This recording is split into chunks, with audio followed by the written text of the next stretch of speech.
নমস্কার বন্ধুরা, আমি সোনালী। আপনাদের সবাইকে স্বাগত জানাই জাস্ট রান্না বাই সোনালীর পক্ষ থেকে।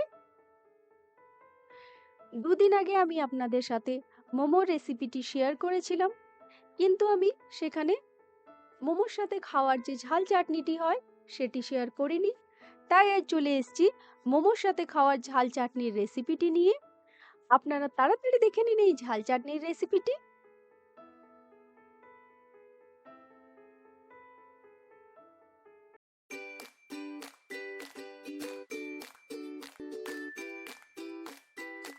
এর জন্য আমি যেটা প্রথমেই করে নিয়েছি সেটা হলো, এখানে কড়াইয়ের মধ্যে আমি জল গরম হতে দিয়ে দিয়েছি। আর এখানে নিয়ে নিয়েছি 10 থেকে 12টি লাল শুকনো লঙ্কা। আর সাথে নিয়ে নিয়েছি 3টি টমেটো, যেটাকে আমি এইভাবে কেটে দুভাগে ভাগ করে নিয়েছি। আর যেই জলটা একটু ভালোভাবে গরম হয়ে যাবে সেই সময় আমি এই শুকনো লঙ্কাগুলি দিয়ে দেব। আর এই শুকনো লঙ্কাগুলি দেওয়ার পর আমি 5 থেকে 6 মিনিট ভালো করে ফুটিয়ে নেব, যতক্ষণ পর্যন্ত না এই লঙ্কাগুলি একটুখানি নরম হয়ে যায়। 5 থেকে 6 মিনিট পর যখন এই লঙ্কাগুলো নরম হয়ে আসবে সেই সময় আমি এই টমেটোগুলি অ্যাড করে দেব।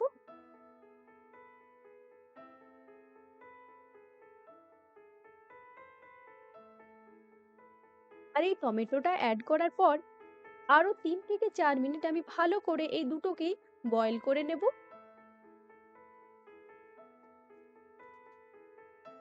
3 থেকে 4 মিনিট পর আমি এখানে গ্যাসের ফ্লেমটা অফ করে দিচ্ছি। দেখুন, এর জলটাও প্রায় শুকিয়ে এসছে। আর যে টমেটোর খোসাটাও আছে ওটাও কিভাবে টমেটো থেকে আলাদা হয়ে যাচ্ছে। এরপর আমি এটাকে এইভাবেই রেখে দেবো কিছুক্ষণ ঠান্ডা হওয়ার জন্য। হওয়ার পর আমি এখানে একটা বোলের মধ্যে রেখে নিয়েছি। আর তারপর টমেটো থেকে ওর স্কিনটা এইভাবে রিমুভ করে দিচ্ছি। টমেটোটা ঠান্ডা হওয়ার পর এটা খুবই সহজে উঠে আসে।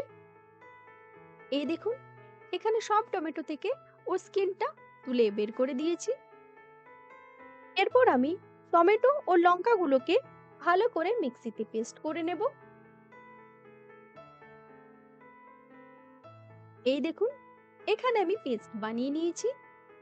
আমি কিন্তু এখানে কিছু কিছু লঙ্কার বীজ এভাবে গোটায় রেখে দিয়েছি।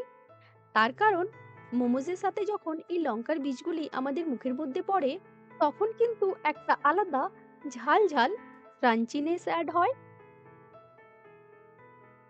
তাহলে চলুন এরপর বাকি রান্নাটা করে নিই। এর জন্য আমি একটা কড়াইকে ভালো করে গরম করে নিয়েছি। এরপর এখানে নিয়ে নিচ্ছি 3 টেবিল চামচ সাদা তেল। আর যেই তেলটা গরম হয়ে যাবে তারপরে আমি এখানে দিয়ে দেব 2 টেবিল চামচ মিহি করে কুচনো রসুন। আর তারপরে অ্যাড করে দেব 1 টেবিল চামচ মিহি করে কুচনো আদা। আর এই দুটোকে একটুখানি ভেজে নেব যতক্ষণ না এর কালারটা একটুখানি লালচে ধরনের হয়ে যাচ্ছে। আর যে এটা একটু ভাজা ভাজা হয়ে আসবে তারপরে আমি এখানে অ্যাড করে দেব টমেটো ও শুকনো লঙ্কার পেস্টটা।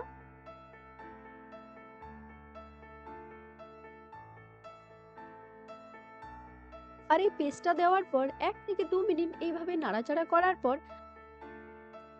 আমি এখানে দিয়ে দিচ্ছি 1 চা চামচ লাল শুকনো লঙ্কার গুঁড়ো। তারপরে দিয়ে দিচ্ছি স্বাদ মতো নুন। তার সাথে একটু টক ভাব আনার জন্য অ্যাড করতে হবে 2 টেবিল চামচ ভিনেগার। আর তার সাথে এখানে দিয়ে দিচ্ছি 1 টেবিল চামচ সয়া সস।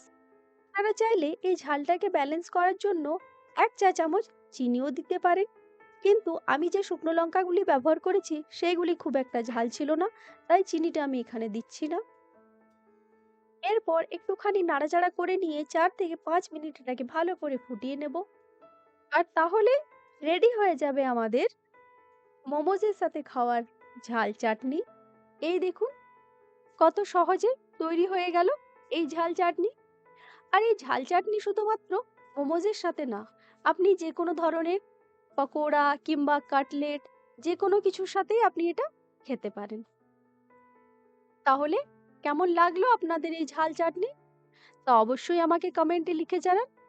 আর নিশ্চয়ই জানেন, লাইক শেয়ার অ্যান্ড সাবস্ক্রাইব তো অবশ্যই করতে হবে। তাহলে ধন্যবাদ এই ভিডিওটি দেখার জন্য। ভালো থাকবেন, সুস্থ থাকবেন।